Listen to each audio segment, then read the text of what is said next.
Hello, I'm Milton Yogi, a cataract surgeon in São Paulo, Brazil, and I'm very happy to have our dear colleague, our friend, Dr. Neto Rosatelli, who I invited to bring in some ideas, some insights about being a high performance surgeon. Thank you for coming here, Dr. Neto.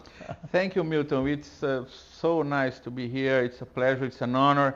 And I've been following you for many years, and I admire all your work, your way of thinking, and you're pushing the edge of ophthalmology education. So I'm very proud to be here, and thank you for the opportunity. Yeah, thank you. I've known Neto for so many years now. I invited him to discover some things about his mindset, his way of thinking in terms of being a surgeon.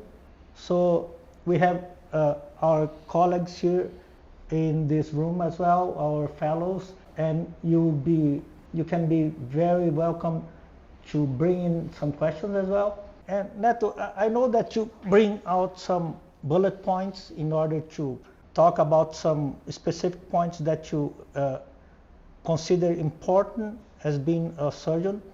And I think it's quite relevant because we watch so many of your surgeries in your YouTube channel, but I always wonder in terms of what drives you, what are the key points in terms of your way to perfection. I think we all can learn from you. Oh yes, I took the opportunity to bring these like bullet points of attention.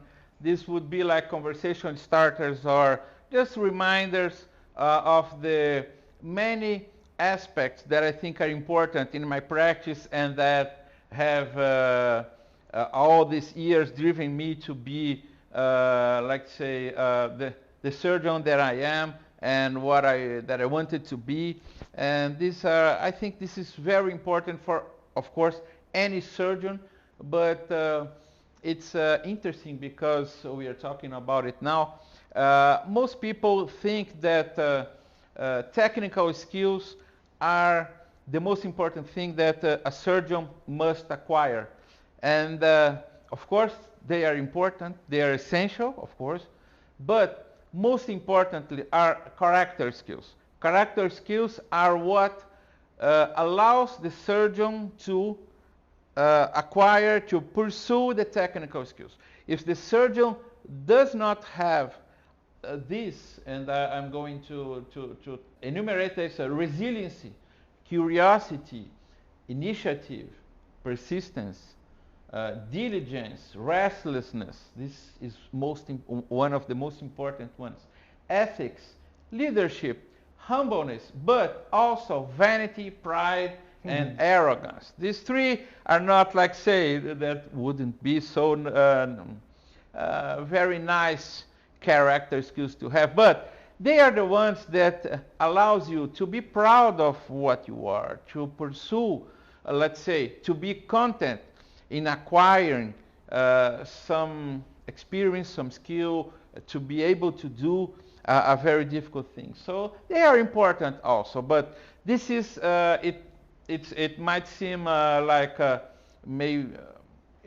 maybe paradoxical to say that character skills are so important for a surgeon. In fact, this is important for any area or field of human activity. Character skills are the most important one. Technical skills you'll be acquiring depending on which character skills you will have. Personality is what you are born with. Character skills you choose, the ones that you will enhance, you acquire. So this is most important. The surgeon must have this in mind. Yes, and the first one is resilience that you point out. In the life of the surgeon, there are so many instances that, you fall in your motivation. Do you have hard times, Neto? Yes, of course. And one of the things that helps us in terms of being resilient in hard times is to be aware that you will be a better person after that. Hard times, hardship is what forge us to be better persons. Because let's say we don't get better living through, let's say, good times. Good times you enjoy, yeah, but you don't get better. But when you go through difficult times, hardships and everything like that, you learn to be a better person. You learn to survive. You acquire so much going through hard times. And then when you are in this situation, you must think, oh, at least I'll be a better person after that. That's something that helps you to be resilient. You know that you must, let's say, go through and have an iron will to go through these difficult times. Be those, let's say, through a large amount of time, to a large period, or just doing a surgery when you face a complication. It's the same thing. So this, of course, this is a most essential one for a surgeon, because it's very difficult to learn surgery. Yeah. So you must be resilient, not to give up. If you're not resilient, you will give up learning, because it's so difficult. You fall so many times before you are able to walk, let's say, in a good way. So that's it's most important. I've seen so many colleagues even giving up being a surgeon, and it's healthy to have friends, colleagues that help you in these times. Yes, I think you should take the opportunity to, let's say, learn, of course, with your colleagues, learn from more experienced surgeons, and learn from more experienced surgeons' mistakes. This is very important. But I think many times, or more often, the surgeon has some difficulty going through, let's say, a bad time, because he or she doesn't feel prepared.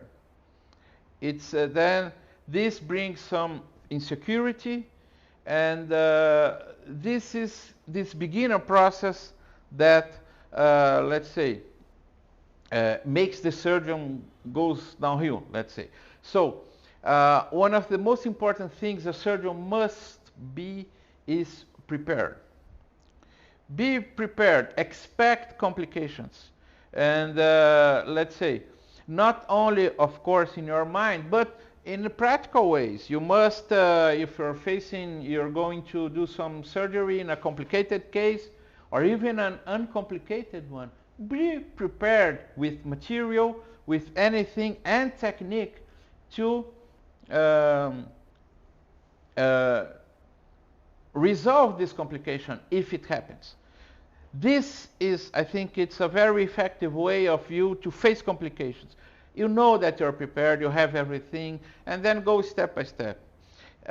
We are almost always, when we face a complication, talking about that, we want the surgery to be over as soon as possible. And this is exactly the opposite of what you should do. You must slow down, you must do step by step, and when you face the difficult thing, let's say this challenging surgery complication, step by step, it makes it so much easier. And then, let's say, if you're going to have some vitreous coming out, you say, let's stabilize the anterior chamber, put some OVD, take your time.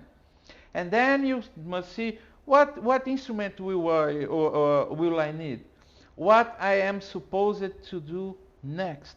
And in this way, you gradually conquer this complication. You must not panic and, oh no, I want to, of course, that's our natural instinct, to be over with that. And That's not what you should do. So this is one of the things. Slow down and think one step by step. This is something that will calm you down. You'll be able to think rationally, and in most cases you will end up much better than you would expect. And this brings you confidence for the next one that will come. Everyone that does surgery will have complications. So this, I think, this is the right way to face a complication, to face difficult times.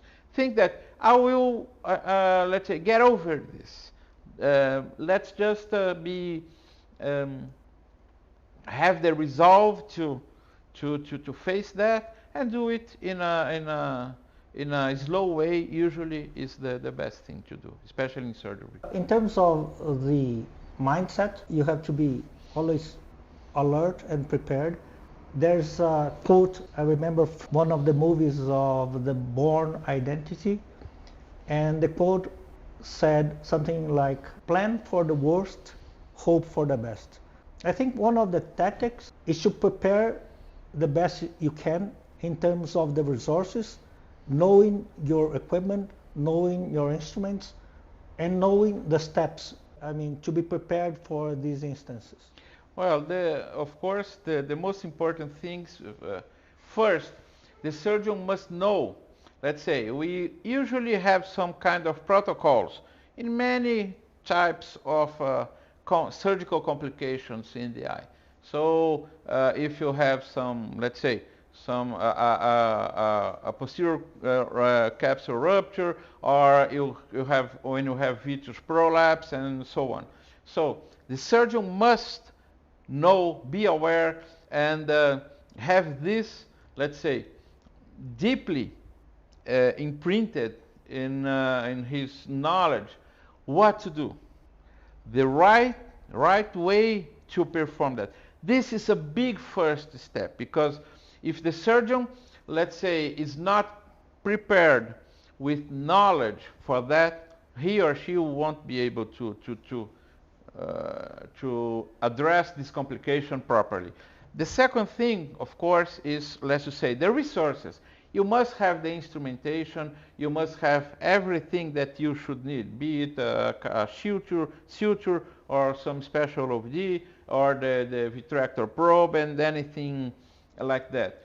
You must have this ready at your operating room, because when you need it, it's there. You won't have to, let's say, improvise. There's no such room for that. So the surgeon, when he or she is prepared like that, it's when you have the complication, much of the stress that you could have won't happen, because you have everything. Then it only depends on you. Of course, many times the surgeon does not have the experience, never did that, but he knows how to do it. And nowadays we have a wonderful thing that is the internet, where you can learn by watching videos of complicated surgeries. And we are observational animals. We learn so much from observing, and it amazes us that just from observing something on how to do, you are able to do it. You know how to do it. And so this is something that, of course, today we have the opportunity to do that. And with, maybe we have surgical simulators that are getting better and better and more immersive and more, let's say, a real experience of the surgery. And many of them already have complication, like in a flight simulator, for example, you have complication scenarios for you to train. So I think this is something that will help the surgeon immensely. And if you have some, of course, difficult surgery or expected, let's say, a complicated surgery, some surgery that you will expect some complications, having someone more experienced with you, of course, helps. But you must do the complication yourself. Yeah. Your more experienced colleague can act like as a tutor, as some mentoring, and let's say advising you how to proceed. This, of course, gives you confidence, but there will be a time when you are alone. So you must be prepared to be alone and face that. So being prepared is most essential. As I said, not only in resources, but all, of course, in your mind. To be tranquil, to face the complication properly. What do you mean by diligence? Diligence would mean that you must be so, let's say, a perfectionist.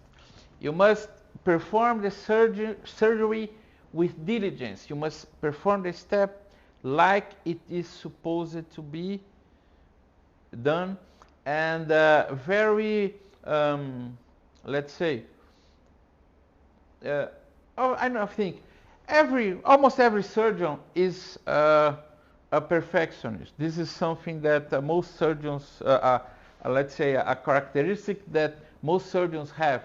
We are perfectionists. So when I mean that this is something important, that, be diligent when you do so. Be perfectionist. Do it in the proper way. Let's say following not following the rules, but doing in the best way possible. So do it well. I think this would resume that. This is what I mean by diligence. Yeah. Humbleness. What I mean by humbleness is you must not think that you know everything. This is, well, let's say, regardless of your experience or skill level, you must think, you must feel, you must believe that you have something more to learn. If not, you will not be able to learn from other colleagues in a good way. So humbleness is the most important thing, of course, for a student to have, to be able to look to, let's say, to absorb knowledge and to think that I don't know everything. That's what I mean by humbleness. In this aspect of facing something that someone else is teaching, someone else is explaining, someone else is showing, and you say, maybe, let's say, many times our experience is experience in terms that the way you do things is much different from the way another surgeon is doing. And when he or she shows that, you say, no, this doesn't feel right for me. But when I mean by humbleness is I should believe him or her, because if he or she is doing this and is working for it, might work for me. And I have this first-hand experience many times. I've seen so many techniques that at first it looked for me like this nonsense. Mm-hmm. And then over time, as I was trying to do it many times in many situations, years apart from the first time that I saw, and then many years later, when I was more experienced, I said, let me try that again. Mm-hmm. And then I said, this is very good. And I wasn't able to see that at that time. And I didn't believe it at that time. So this is something that I see when I show something, and I sometimes really show some crazy things, and people are, let's say, I don't think this works. But if it works from some surgeon, it might work for you. It might not be, let's say, more practical or fit your practice, but you must give, let's say, some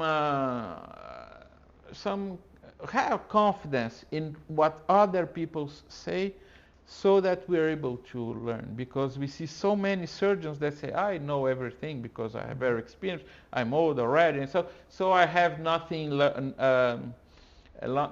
more to learn from anyone. And this is very wrong, because we say, and there's another aspect for that, not specifically talking about humbleness.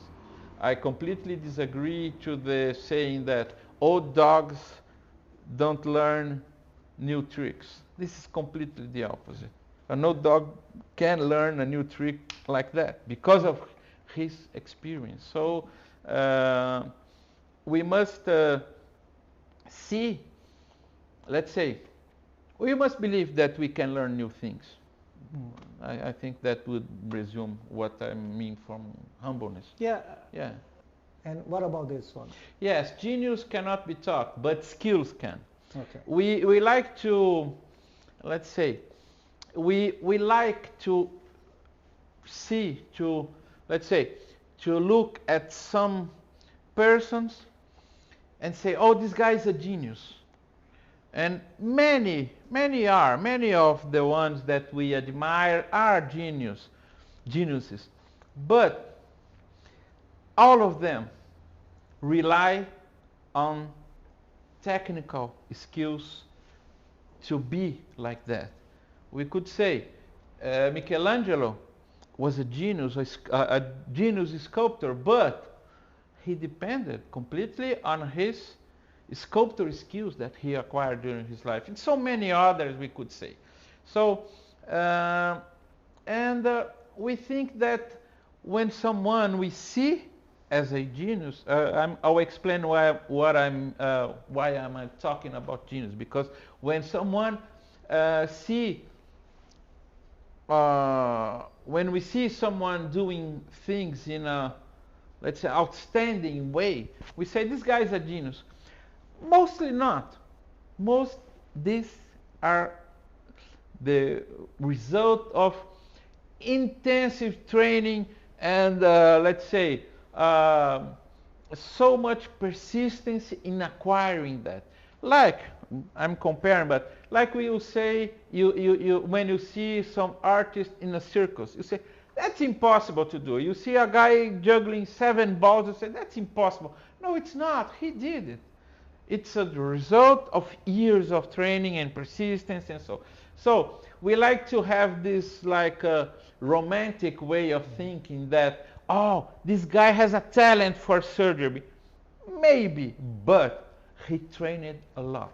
I'm going to, let's say, talk about this in a later slide. So what I mean is, sometimes we look at someone and say, I'll never be like that. You can, because he did it. He is. And you're not much difference in anything else. So this is something that sometimes we say to be comfortable, of not trying to be like someone. And you should, because you can. So I think this is, let's say, something that, I don't know why, but we romanticize this view. Oh, this guy was born with a talent for that. No, he trained for that. So, of course, there are some people that are geniuses in some, let's say, field. Yeah. But mostly what we see is the result of very intense practicing and training and anything else. Yes, we have a slide later that will talk about that. Okay, so we have this next slide, Neto. Oh yes, talking about improving your surgical technique, enhancing your surgery. I think this is the tripod that in which this all relies on. Deliberate practice, what would that be? Deliberate practice is every single time you're performing a surgery, you would do each and every step the most perfectly you can do. This is what I mean about deliberate. This is not something that, let's say, I invented, or this is, let's say, a general knowledge concept in everything that you, in many fields, but in surgery it applies perfectly. So do the surgical step perfectly every single time, and pay attention in that. Do not perform it like in a bureaucratic way or without thinking. As you brought an important point a little earlier, and I didn't wanted to interrupt. It's about humbleness. Be humble to respect your surgery. Expect complications, because despite your surgical skill, you will have complications. So respect the eye. Do it diligently every time, because if not, that's the way we have complications. It's when we relax and do not pay attention too much, and that's when the unexpected occurs. So deliberate practice. Work in a consistent environment. You must control the most possible everything you're doing. Let's say, beginning in your position, in your chair, your microscope, everything in the room, having everything. So work in a consistent environment so that you may have consistent results. And perform immediate result evaluation, especially when you are doing some new technique. See if this is bringing the result you were expecting, and see if these results are good. You must do that in order to improve your surgery. Let's say, detect, know what you're doing, if you're doing is being good or not. This is important for you to improve. So always pay attention to these points to improve your surgery every single time. As experience comes, you have, let's say, I think, a big enemy of improvement, which is being comfortable the way you're doing things. Because when you're comfortable, you relax, and then complications happen. So you must always, like as I said, respect the surgery. Respect. This is something that sailors say about the sea, the ocean. Respect the ocean, because it can be very bad for you. So, and pilots say about that, about the weather. Respect the weather. That's how pilots live longer, because you may have, let's say, old pilots and bold ones. You don't have bold old pilots. No. So that's one way to, let's say, illustrate this situation. Respect the surgery. Do it well. Even when your level of skill allows you to perform it like in an almost unconscious way, because this is dangerous for your surgery. Yeah. So if you pay attention to that every single time, that's how you improve your surgery. And it's amazing on how you begin performing. Let's talk about the capsular axis, which might be the most important, one of the most important steps in surgery. Initially you have some kind of difficulty, and as you progress doing it every single time perfectly, you will notice that there are more things that you can improve in this particular surgical step as you acquire some, let's say, some level of excellence, like doing, not allowing the capsular axis to run out, and then doing it perfectly round, and then getting it centered every single time, and then getting it centered in very difficult cases like shallow anterior chambers, or when the patient is not cooperating, or in tumescent cataracts, etc. So you can see your progression because you did deliberate practice every single time. That's the way to improve. And then you gain confidence and you are able to go, let's say, in another level of perfection that you are not aware of. That's how we will improve. So, and of course,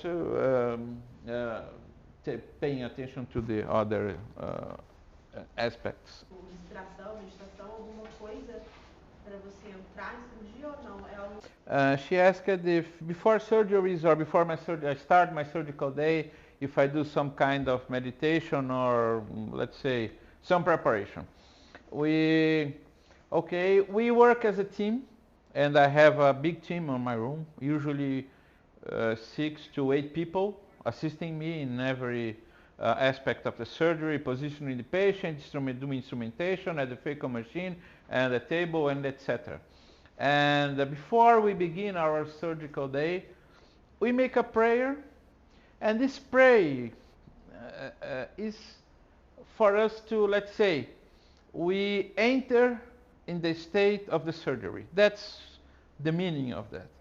And then we, let's say, a wish for a good day, and we wish that the patients go well, and it's usually something like that. And then we pray, let's say, a Catholic prayer, and we start the day. And after that, that's when we start the day.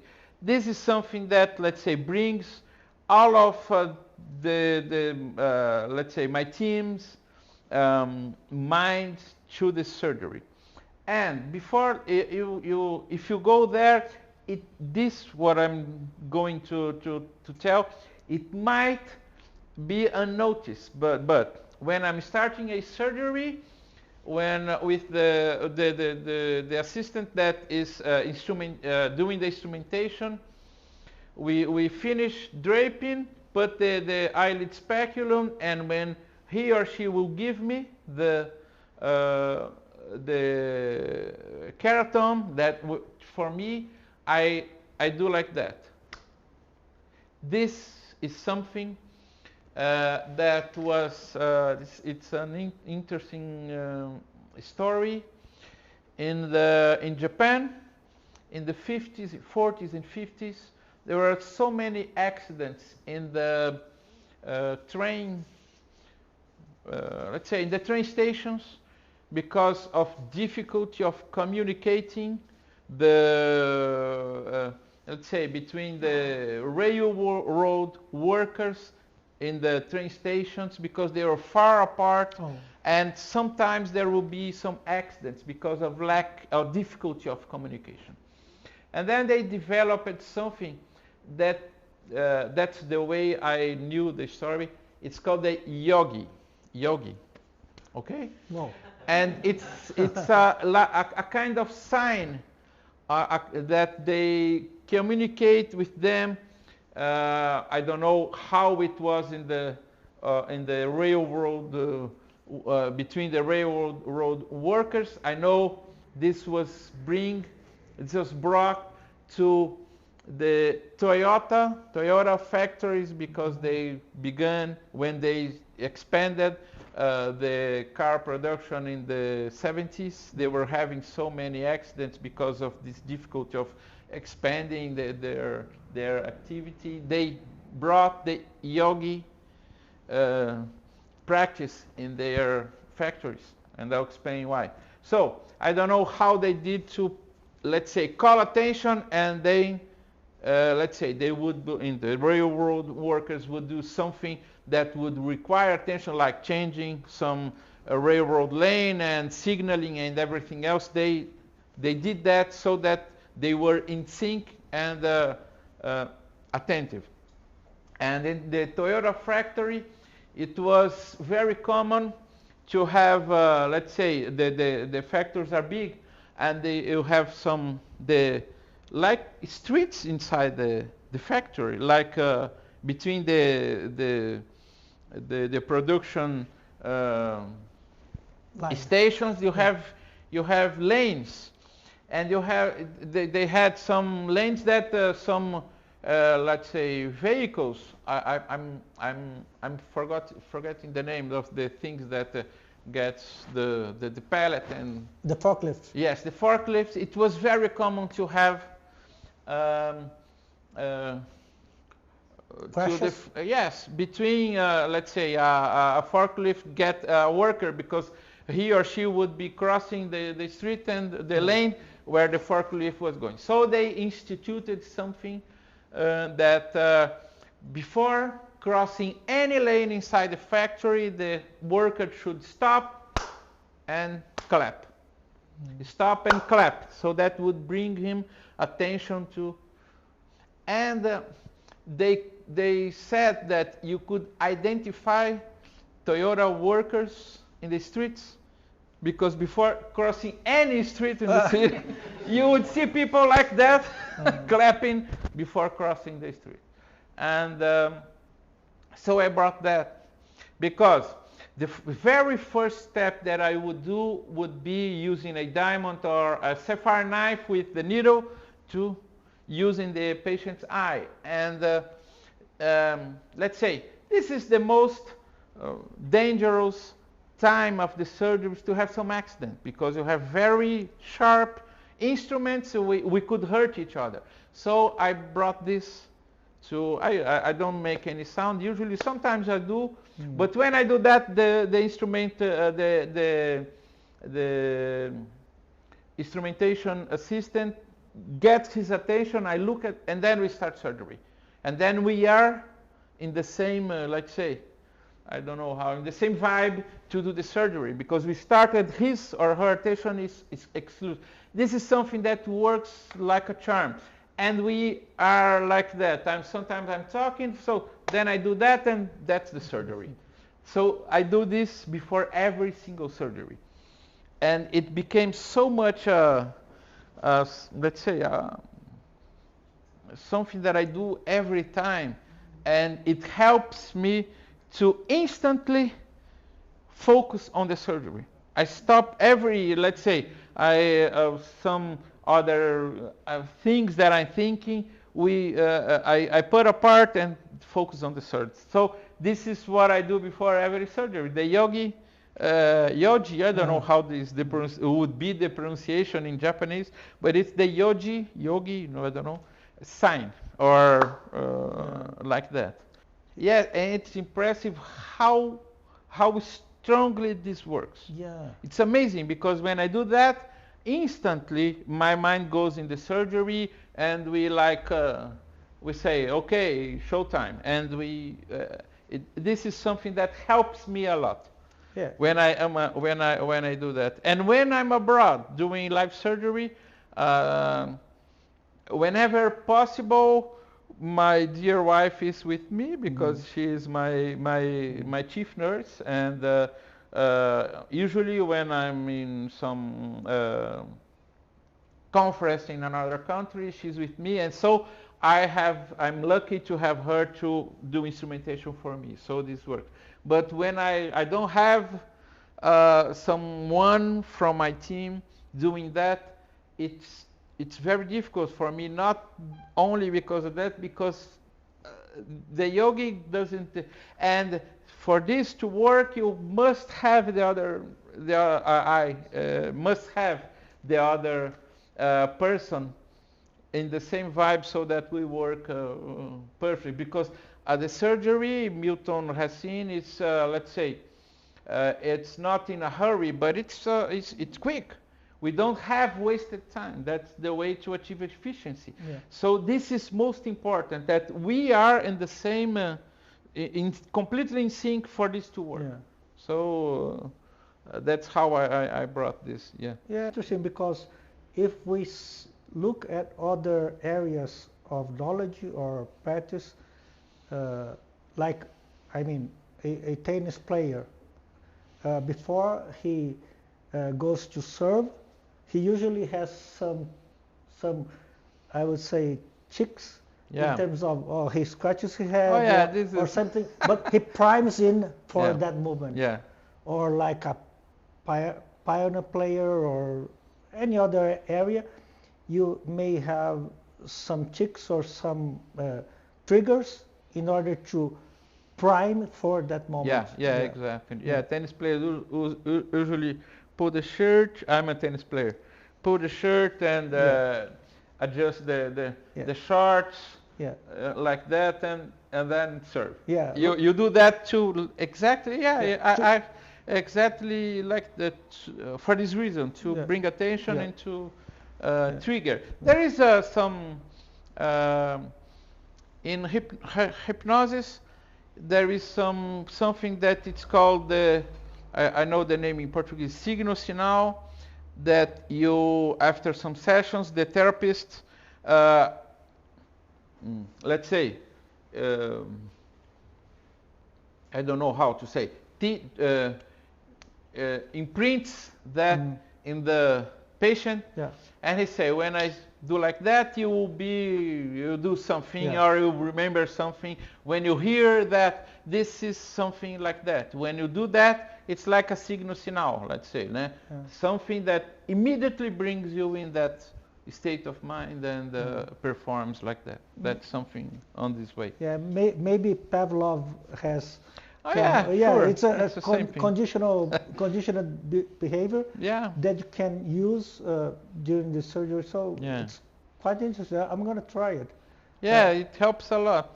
I know dog, but learning new tricks. I think it's something that usually works. It comforts you because you believe so much in that when you do like that, or I do like that, I'm let's say I'm comfortable that I'm going to the surgery in the state of mind. Let's say it implies that it's implicit that I'm. So this is something that maybe we're doing to indulge ourselves during the surgery and be more, but it works wonderfully. And I think so many surgeons have their own. Oh, sure. Probably some way of doing that. We like to do this kind of things. Specific music at the first surgery, something like that. Yeah. Good. Okay, be curious. Of course, you should be curious. Not only in, let's say, be curious to see if some techniques, something will work for you. Even if you say, I'm sure I'm not going to use this particular technique in every single surgery, but be curious to learn something new. Because if you're not, you don't have this, let's say, you have this inertia to be, like, say, content with what we know because we are performing, doing our practice well. We think that we don't need to learn new things, but we must be curious that. And it usually, let's say, surprises us because sometimes you learn some new technique, you're not going to use it, but you learn things from this technique that you may use in your, let's say, other sets of skill. I don't know if I was completely clear, but you're not going, like, say, let's see, going to learn some pre-chopping technique with some specific kind of pre-chopper.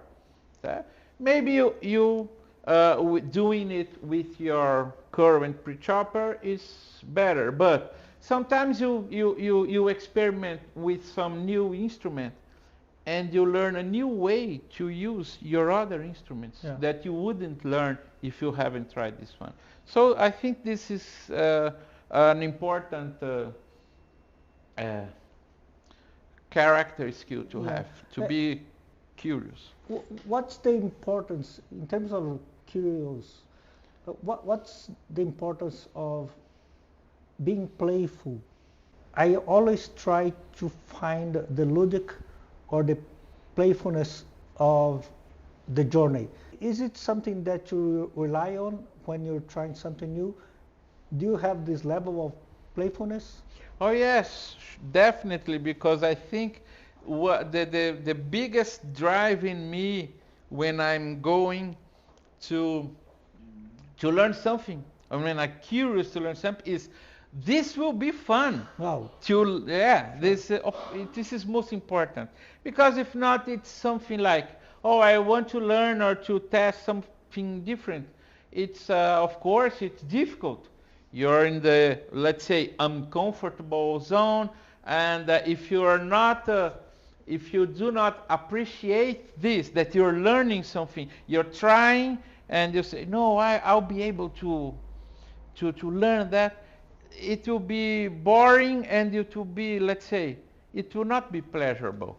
Even if you achieve that, as, oh, I learned that. But as we said, the journey is sometimes much more pleasurable than the result that you achieve. Yeah. You must learn to, must be, appreciate this, to that you're being able to learn, to practice something different, and you, so this is something that brings you some satisfaction. It's very satisfactory to see that you learned something new. More and more, we must be able to rely on our character skills, because technical skills get old very fast nowadays, because everything changed. So you must rely on technical skills. And I've seen, I don't remember where, but it was some book I read recently that said, with the advent of artificial intelligence, character skills are what will matter most for us humans, because many of the technical skills AI will take care of. So this is more and more important for us to have the, let's say, the not the correct set, but the important correct set of skills to be able to survive in this era, because everything changes so rapidly.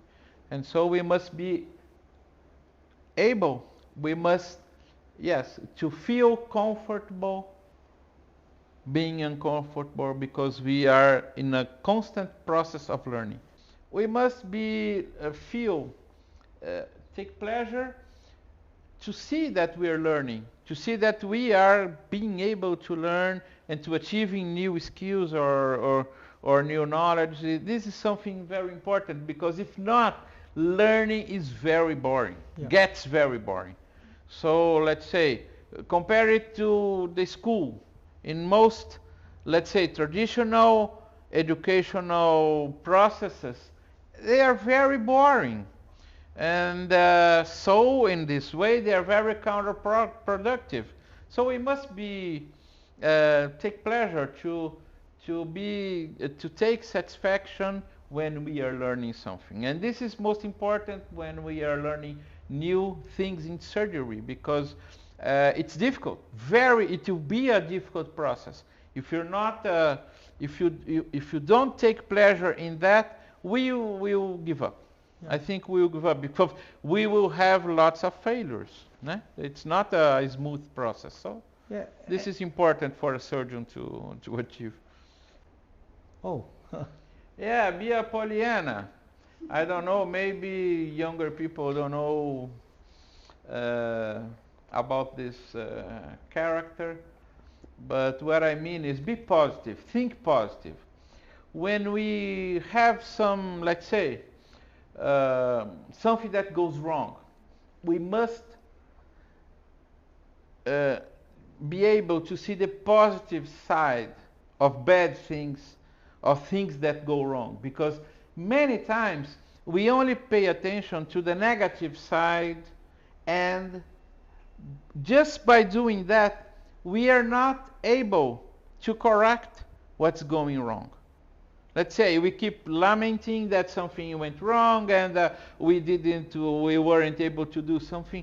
And when we are, let's say, when you see the bright side, the positive side of bad things, when you're able to see that, you are able to improve these things and to learn with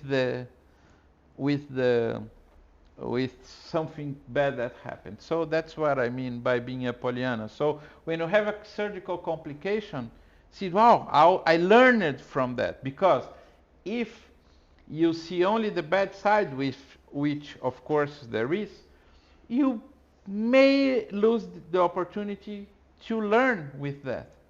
And we usually don't like to think too much when we do things wrongly. And you should, because that's the way you're able to improve that and maybe to correct and be able to be prepared not to repeat this error. So that's what I mean being a Poana. Not in like some, let's say, how can I say, some easy way with things. That's no, this is good because of that, and not to pay attention or to want to correct. That's not what I meant. But what I meant is being able to see the positive side of things is positive thinking is very powerful. So I think that's what I mean by being a Poana. Yeah. Build an efficient team and learn to depend on it. This is when people ask me, well, say how I'm able to perform so many surgeries in a day with so much quality. This is the simple answer: because of my team. It's not possible for me to work like I work without the team, and they are responsible for many things, and they allow me to achieve let's say, a much higher level of perfection and efficiency and effectiveness in my surgery. Because without them, I would have to be, let's say, taking care of so many things. And during my practice, I do not have to worry about anything else except is exactly the specific surgical step I'm performing. I know that everything else is taken care of. And to build an efficient team, it takes time, it takes so much effort, and you must have let's say, be able to find the people that are suitable for this work, because it's very hard work. We work long hours under, let's say, a lot of different pressures. We have time pressures, we have let's say, all the difficulties that arrive from dealing with people that are going to be operated on. So this is most important. So this is essential, not important only, essential for you to achieve let's say, a good practice, or to be able to perform surgery in another level of efficiency and perfection of your team. And I have the luck to have a wonderful team, and who manages my team is my wife Agda, and most of my assistants are with us for more than 12 years. Wow. It's a long time. So we are like not only like a family. When we're working, we know what the other one is thinking. So I'm able to, let's say, operate for 2 hours straight, without saying a single word, if I need it, because everything goes smoothly. And most people that visit me are amazed at how much the whole team understand what's going on and assists me, and I don't have to ask anything, and I can operate. Nowadays I operate looking at the screen, because I use a heads-up system, 3D system, but even when I operated with the microscope, I would do the whole surgery without taking my eyes off the microscope. I knew that the instrument that will be put in my hand would be the one that I needed. And so I say to them, whatever you put in my hand, I'll use it. So be careful. And this is, of course, a most important part of my practice, my team. And we are like a family. They are so proud of the work they do. This is something that is very satisfying for me, and we work in a very light environment, and it's a happy environment. When we travel, it's like let's say a group of students doing some excursion and going to some. It's something that it's very pleasurable, and it takes a lot of the load of the work that being this camaraderie, yeah, Yes. I think, yeah. It's very nice. So we miss, now that we are on vacation, well, let's say 1 month at home, of course we enjoy, but we're looking forward to go back to work and see all of us. Yes. You miss them. Yes, Yeah. yes. Well, enjoy and be proud of who you are and your work. Of course, this is most important. So you must learn, you must appreciate what you're doing. Né? I think Aristotle said, the one put pleasure in your work, pleasure in the work puts perfection in your result. I'm not quoting it right, but it's something along this line. You must be have pleasure in your work and in who you are. So in order to appreciate what you achieved and be able to achieve more. I think this is what I mean by that. So as you must see all your journey and say, wow, what I did was amazing, and be proud of it, so that you value that and aim to be better and better. That's what I mean about this. An anecdote of a moment of revelation. This was something that happened to me about 12 years ago. We were working in the state of Bahia in a little town of Santa Maria da Vitória, and we were a group of varying between 4 to 6 surgeons. And I usually, as I was the most experienced surgeon, I would get the most difficult cases, the complicated cases or something like that. So they usually came from me to operate, and I can't recall what time of the day this happened, but it was like I was very tired. And then when my the assistants are going to bring some patients, they usually tell a little before if they're going to bring some different cases. And so the assistant that positioned the patient said, "Doctor, there is a special patient. We use that to refer like if someone who was mentally impaired." And he said, there is a special patient to come with white cataracts bilateral. He's completely blind. And can I bring him in? So it's a 50-year-old patient. And then I immediately said, no, let's schedule him with sedation, because sometimes you don't have the cooperation, and it's it's common for us to do that, but it's very difficult in these settings that we work to have sedation, and it would probably take a long time before he could be operated. And so there came a nurse that was local, and he said, "Oh, please, doctor, you should operate him, because he is a very nice person. I think he'll cooperate, and he's in so great need." And then I said, okay, but I was like a little upset by that. And then they brought him, and he came in using a broomstick as a cane.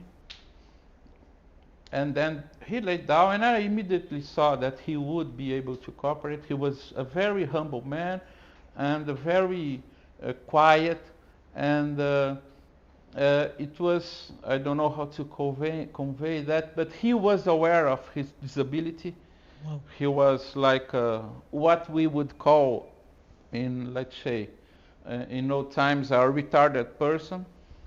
And then when he laid down, I started when I started doing surgery in him, operating him. I started to he was moving a lot, so I started talking to him, so that he was not nervous, but he would pay attention on what I was saying and would be still. And so I was I asked him what happened, why he was blind, and then there is no way for me in English to talk like he was talking, because he had a very simple language. And he said, "Oh, Mr. Doctor, and there is some time that I am blind. I use it to work with my brother, my older brother, and we are gardeners. And I use it to help him because I have this problem." He knew he was Wow. like had a very mental issue. I used to help him clean the yard and something like that, but I could do some gardening thing with him.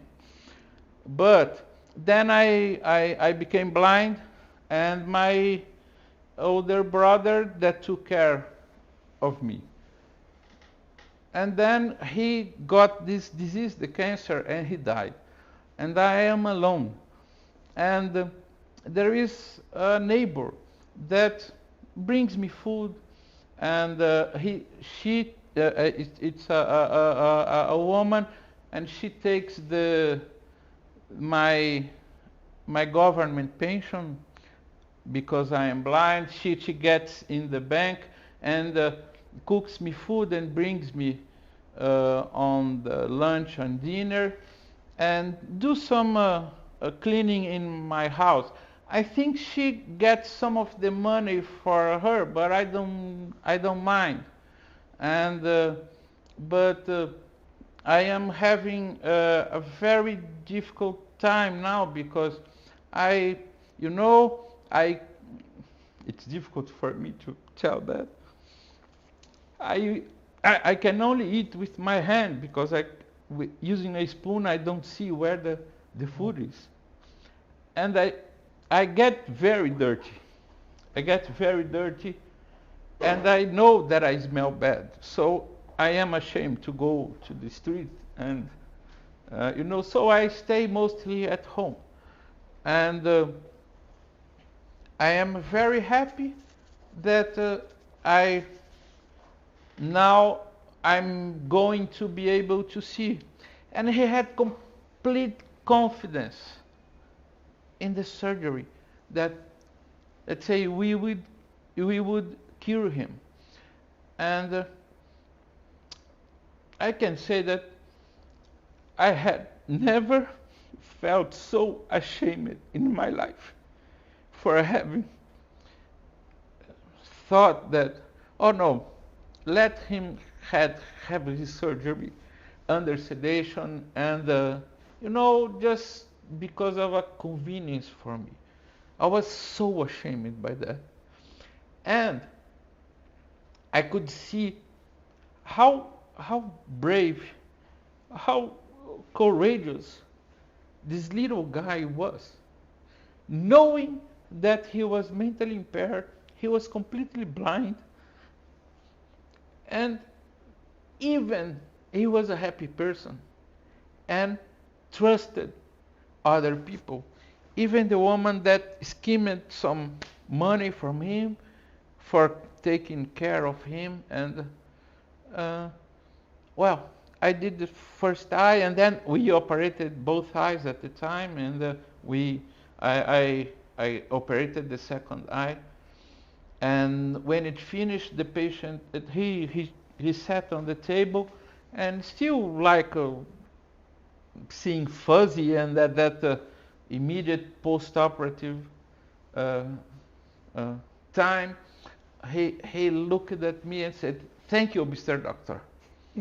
And when the guy brought him the broomstick that he used it as a cane, I said, I don't need that anymore.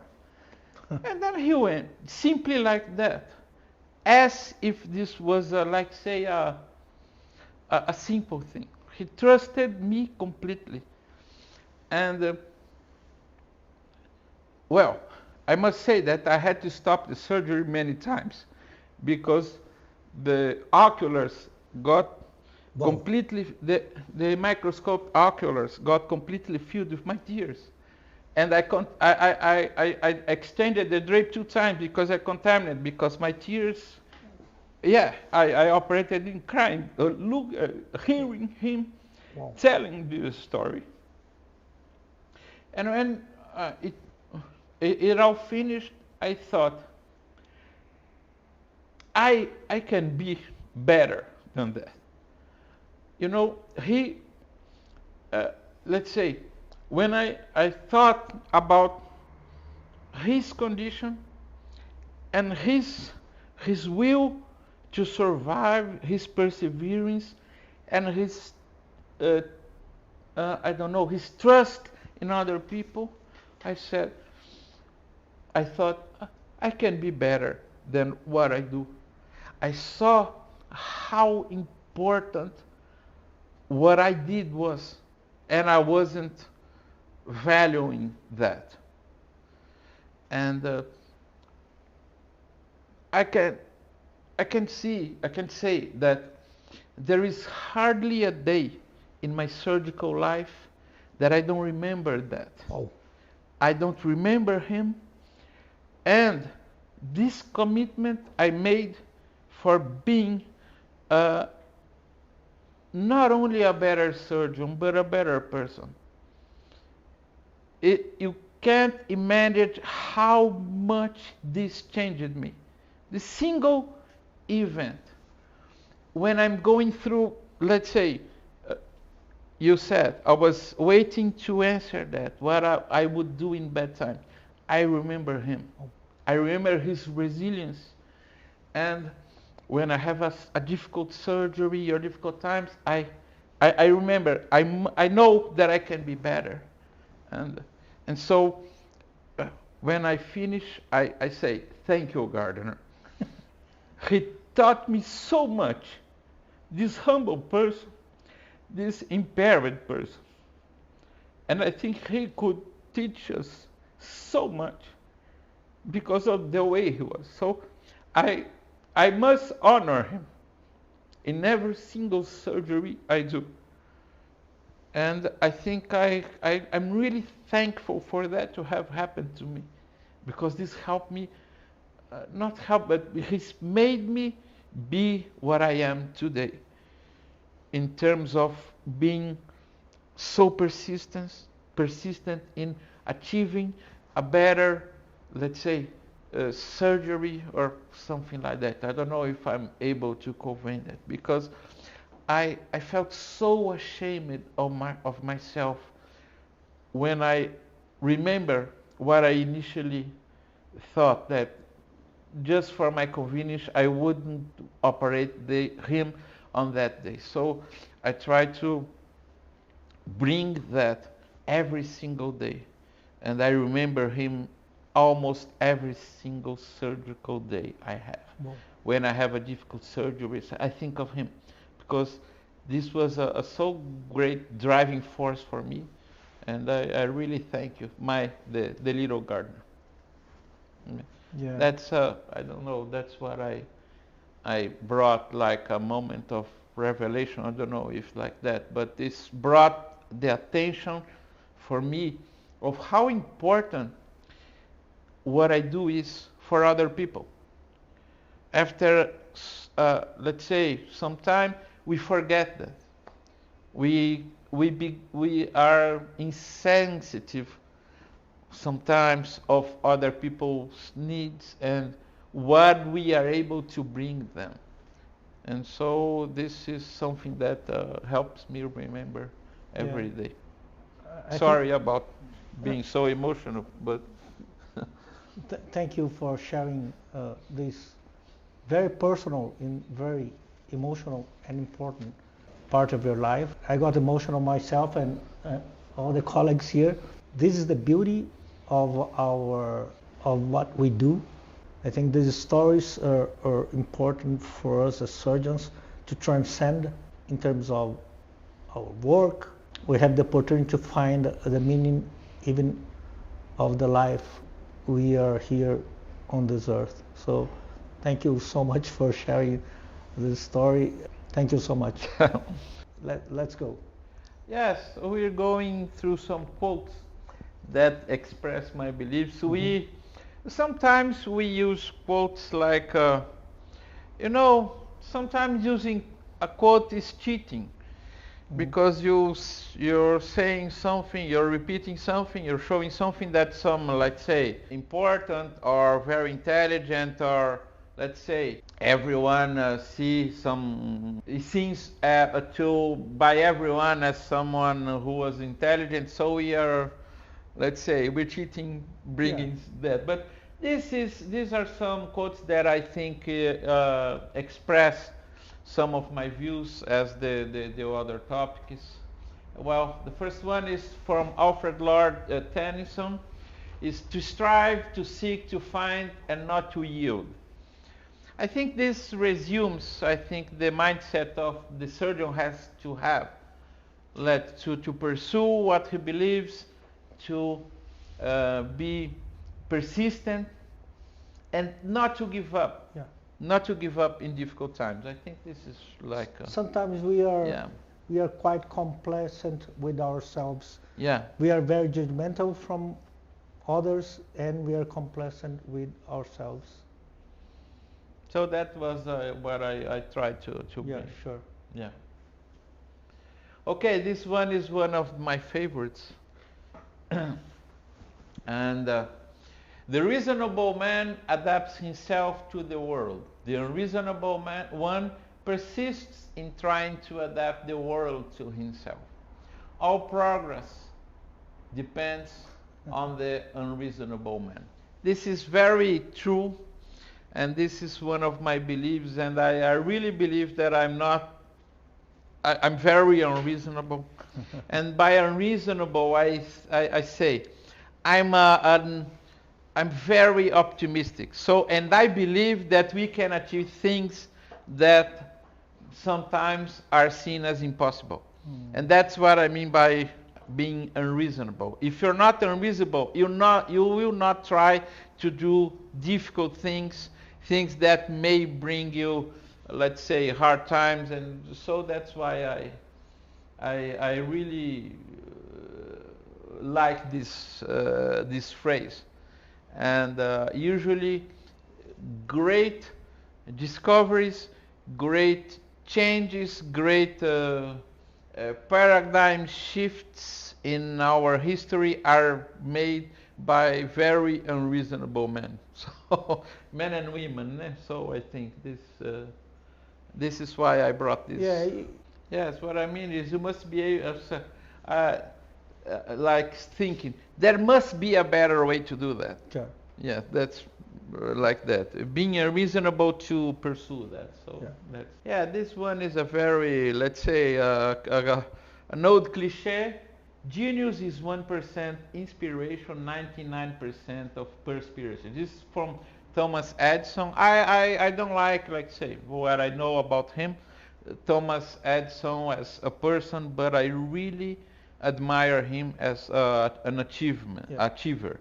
And so this is what we were talking about genius. Sometimes with what we see as geniality in someone is the result only of very hard work. Sure. This is like from the good side, because sometimes we don't see us as able to achieve something because, I'm not as intelligent, I'm not a genius like this guy, and that's not the point. Working hard, usually you get the... and after all, it's good news. Because everyone is able to achieve a higher ground. Yeah. Oh, this is something that I usually say to people. This is for the skeptical ones. nothing ever becomes real until experienced. This is from John Keats. And many times, this is something that I learned from, let's say, for myself a long time ago. It was what I was saying about seeing something and not believing it. But let's say Milton comes to me and say, no, Neto, I do this specific thing like that and it works. And then I said, I think Milton is crazy because this can't possibly work. But some things you can only appreciate by doing them. Yes. And it's usually like very surprising that you see someone doing something that you really look at and say, this is crazy, this is nonsense, but when you going to do it, you say, this is wonderful, and this works like a charm. So this is what I say to people when they doubt something that they say, or I show, or other shows. Sometimes when we are on a conference, we see one guy go up and talk about some technique or something that he or she does. And I see, let's say, without thinking too much, I think someone on the side says, oh, this is nonsense. I say, how can he say that? Because this guy, he's a wise guy. And I don't think he would come up there and say something like, I don't know how to express, but in a very light way. He's been doing that for years. It must work. So we must give some trust, some confidence in people that sometimes show their experience, even if it looks too crazy. Yeah. Because sometimes when we go to do that, so we're not able to feel the real meaning of that unless doing that. Yeah. That's what this let's say only by experiencing something you see the reality of it. That's why I like this quote. Okay, a ship is safe in harbor, but that's not what ships are for. Fantastic. Yeah, of course, if you are too afraid of try different things because you think they are unsafe, you're not going to progress, because almost everything that you're learning and doing it for the first time are not as safe as in the hands of someone experienced. So you must go through this process. And sometimes this, let's say, oh, I don't think this is safe, I'm not going to do. He can do because he does it in a safe way. If someone does something in, let's say, is able to perform some technique, you're probably able to. So I think this phrase, this quote is, this is from Raul Seixas, and it's something that I think resumes our what we should be, as not conform to be someone with aesthetic knowledge. So being this walking metamorphosis instead of having that old opinion about everything. And this, let's say, that old opinion about everything is something that pervades medicine, prevents medicine from evolving. It's amazing how many dogmas we have in medicine that go on from years until someone has the guts to take it apart and show that this is not.